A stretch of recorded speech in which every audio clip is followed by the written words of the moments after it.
വിദ്യാർത്ഥികൾക്ക് യാത്രാ സൗകര്യത്തിനായി അധ്യാപകർ ചേർന്ന് സ്കൂളിന് ബസ് വാങ്ങി നൽകി. മലപ്പുറം കൊണ്ടോട്ടിക്കടുത്ത് നെടിയിരുപ്പ് ചിറയിൽ ഗവൺമെന്റ് യുപി സ്കൂളിലാണ് അധ്യാപകർ ചേർന്ന് ബസ് വാങ്ങിയത്. നാട്ടുകാരും PTA-യും സന്നദ്ധ പ്രവർത്തകരും മറ്റുമായി പലരും ഇങ്ങനെ പിരിവെടുത്ത് വാഹനം വാങ്ങിയത് പലയിടത്തും കേട്ടിട്ടുണ്ടാകും, കണ്ടിട്ടുമുണ്ടാകും. പക്ഷേ ഇവിടെ അധ്യാപകരാണ് മാതൃക.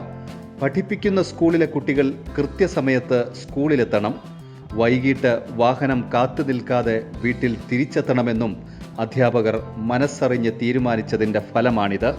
7,35,000 രൂപ ആണ് ഇതിന് റോട്ടിലിറക്കാൻ ഞങ്ങൾക്ക് ചെലവായത്. ആ ഒരു സംഖ്യ സ്വരൂപിക്കാൻ ഇവിടുത്തെ അധ്യാപകർ തന്നെ മുൻകൈയെടുത്തു എന്നതാണ് ഇതിൻ്റെ ഒരു ഏറ്റവും സന്തോഷകരമായ ഒരു വസ്തുത. 1300ഓളം കുട്ടികൾ പഠിക്കുന്ന സ്കൂളിൽ നിലവിൽ 2 ബസ്സുകളുണ്ട്. അത് മതിയാകില്ലെന്ന് കണ്ടതോടെയാണ് ഈ ശ്രമം.